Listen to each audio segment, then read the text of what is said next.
ઉમેદવારની પસંદગીને લઈ અવઢવમાં રહેલી કોંગ્રેસના 3 ધારાસભ્યો દિલ્હી પહોંચ્યા. લલિત કગથરા, કિરીટ પટેલ અને લલિત વસવા દિલ્હી પહોંચ્યા. સૌરાષ્ટ્રના ખેડૂતોના પ્રશ્ને હલ રાહુલ ગાંધી સૌરાષ્ટ્રમાં સભા યોજે તેવી માંગ કરશે. અન્ય બેઠકોને લઈને પણ રાહુલ ગાંધી સાથે કરશે ચર્ચા.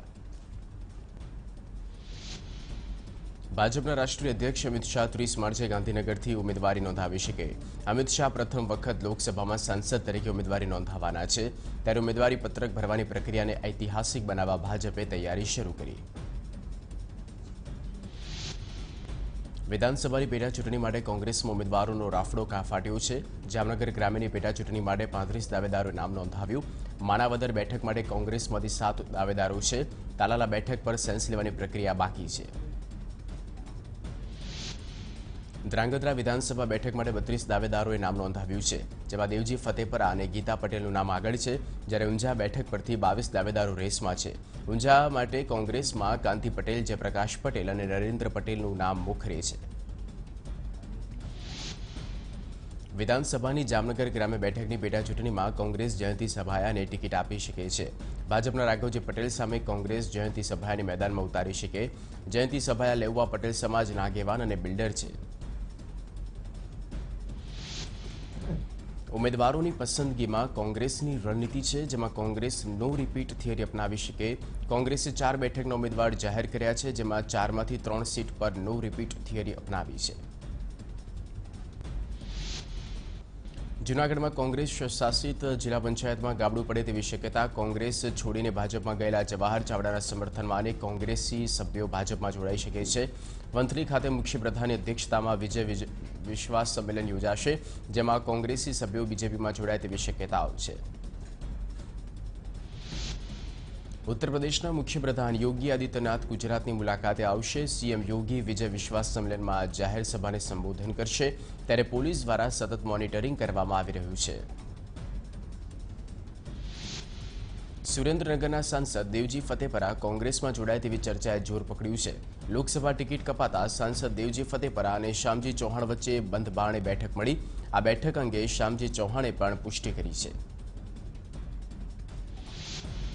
આ તરફ હળવદમાં પણ દેવજી ફતેપરાના સમર્થનમાં પોસ્ટર લાગેલા જોવા મળ્યા. પોસ્ટર્સમાં લોકસભા બેઠક પર દેવજી ફતેપરા સિવાય બીજું કોઈ જ નહીંના લખાણ લખવામાં આવ્યા છે.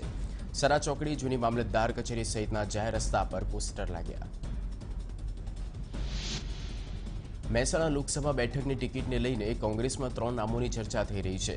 સૂત્રો પ્રમાણે એ.જે. પટેલ, જીએમ પટેલ અને ડોક્ટર રાજેશ પટેલનું નામ મહેસાણા બેઠકની ટિકિટ મેળવવા માટે ટોચ પર હોવાની વાત ચાલી રહી છે.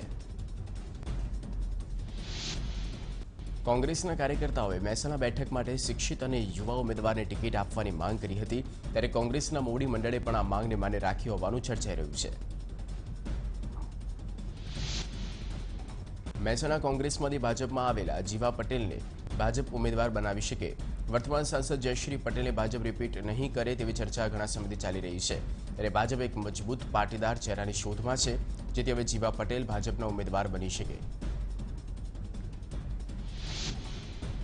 દમણ દીવ લોકસભા બેઠક માટે કોંગ્રેસે ફરી પ્રદેશ પ્રમુખ કેતન પટેલને મેદાનમાં ઉતાર્યા છે.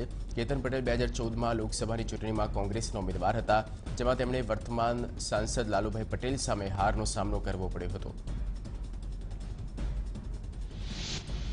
વિસનગર કેસ વિવાદમાં ઘેરાયેલા હાર્દિક પટેલની મુશ્કેલીઓ આગામી ચૂંટણીમાં વધી શકે.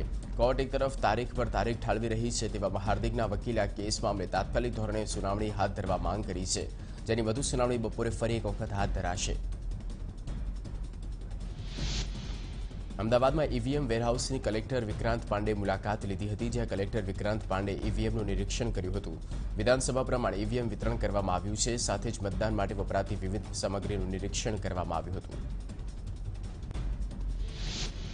રાજકોટ જિલ્લા પંચાયતમાં કોંગ્રેસમાં ભંગાણ સર્જાયું છે. કોંગ્રેસના 12 બળવાખોર સભ્યો કોંગ્રેસનો છેડો ફાડી ભાજપનો ખેસ ધારણ કરશે. ભાજપના મળનારા સંમેલનમાં કોંગી સદસ્યો કેસરીઓ ધારણ કરશે. રાજકોટમાં જિલ્લા પંચાયતના કારોબારી ચેરમેન અર્જુન ખાટરિયાએ કહ્યું કે આ તમામ સભ્યો 8 મહિના પહેલા જ ભાજપમાં ભળી ગયા હતા. સભ્યપદ બચાવવા માટે ઔપચારિક રીતે આ સભ્યો ભાજપમાં જોડાયા છે. સંઘ પ્રદેશ દાદરાનગર હવેલીના કોંગ્રેસ પ્રદેશ પ્રમુખ મોહન ડેલકર રાજીનામું આપ્યું છે. અપક્ષ ચૂંટણી લડવાને લઈને મોહન ડેલકરે કોંગ્રેસમાંથી રાજીનામું આપ્યું. પ્રદેશમાં રોજગાર અને વિધાનસભાની માંગને લઈને તેઓ ચૂંટણીમાં ઉતરવાના છે. સાબરકાંઠામાં ભાજપના અગ્રણી સીસી શેઠના પુત્રની અટકાયત કરવામાં આવી. મુખ્યપ્રધાનના આગમન પહેલા પોલીસે પેટ્રોલ પંપ બંધ કરાવતા ઘર્ષણ સર્જાયું હતું, તેથી તેમની અટકાયત કરવામાં આવી હતી. બોડેલીમાં કોંગ્રેસના સંમેલનમાં કોંગ્રેસ ઉપાધ્યક્ષ અશોક પંજાબીએ પીએમ મોદી પર બફાટ કર્યો. અશોક પંજાબીએ પીએમને રાવણ સાથે સરખાવ્યા અને કહ્યું કે જે રીતે રામે રાવણનો અહંકાર નષ્ટ કર્યો તે જ રીતે ચૂંટણીમાં જનતા પણ તેમને પરચો બતાવી દેશે.